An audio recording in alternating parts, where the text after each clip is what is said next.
Thomas gets a snowplow. Thomas and Friends.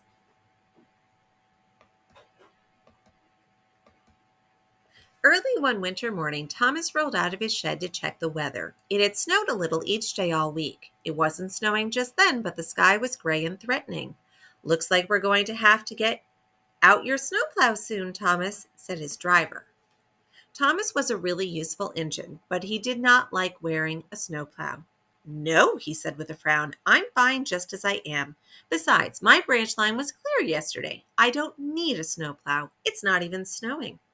"But Thomas," said his driver, "your snowplow would help you be really useful. Why don't you want to use it?"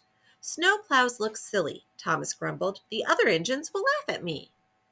His driver looked up at the cloudy sky and back down at Thomas. "Well, it isn't snowing yet," he said. "Maybe you won't need your snowplow today after all.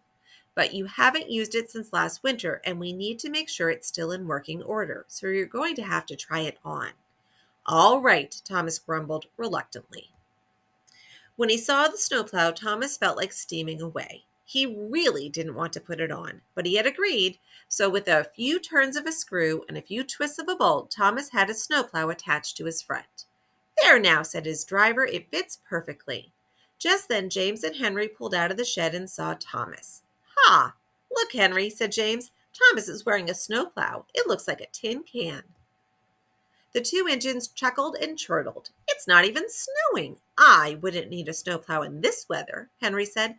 "I'm big enough to get through snow without one. Get through plenty of snow without one." Thomas blushed and looked down. "Please take it off," he whispered to his driver. "All right," said his driver kindly, "but we may need to come back for it," he added with another nervous glance at the sky. When Thomas started out, there was some snow on the ground, but the tracks were clear. He didn't need a snowplow at all. His first stop was at a small station by an inn. As Thomas was pulling up, it started snowing lightly. The innkeeper hurried out to unload supplies. "Mighty cold winter we're having, Thomas," he said. "I'll need those extra blankets for my guests." "Peep, peep," said, and Thomas was off again. Thomas's next stop was at the general store, where he had a large delivery to make. "Thank you, Thomas," said the owner of the store. "With this weather, I can never have enough snow shovels, hats, and mittens. My customers will be very happy." Thomas smiled, peeped a farewell, and was on his way once more. By the time Thomas made his last stop, it was snowing hard. The trip home was very difficult. The snow was piling up on the tracks, and it was hard to see. Thomas just went steadily on, concentrating on his warm shed and the other engines waiting for him at the end of the line. "See," Thomas thought, "I can do this without a silly snowplow." Finally, Thomas managed to get back to the shed. Percy, James, and Henry were talking about the snow. "I've never seen it snow so hard," said Percy. Suddenly, Sir Topham Hatt hurried in. "Toby is stuck on his branch line," he said. "We need to go get him, or he may be out in the snow all night. Henry, you're the biggest engine here, so you will have to do it." "But it's snowing so hard and it's so cold," said Henry. Sir Topham Hatt gave Henry a stern look. Henry quickly changed his mind and said, "But I am faster than Percy, James, or Thomas, and I'm big enough to get through the snow without a snowplow." So Sir Topham Hatt climbed aboard and they were off. Thomas's driver looked with concern at the swirling snowstorm. "I'm putting on your snowplow," he said. "I have a bad feeling about this snow."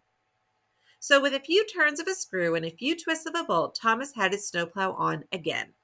Just then the engine saw a strange sight. It was hard to tell in the thick snow, but it looked like Henry backing up into the yard. "I couldn't make it," Henry steamed as he came closer. "The track was covered in snow. I almost got stuck. I could barely back out." Thomas thought about how the other engines had laughed at his snowplow.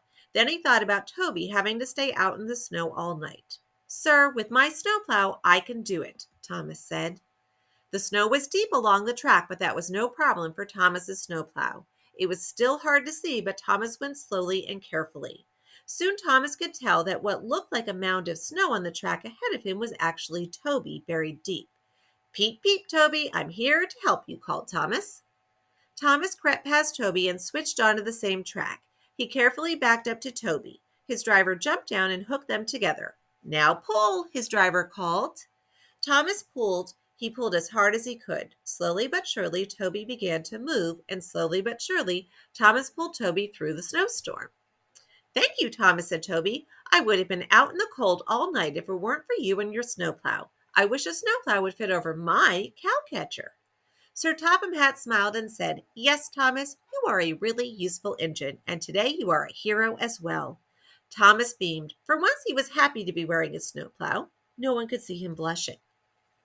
Thank you for listening.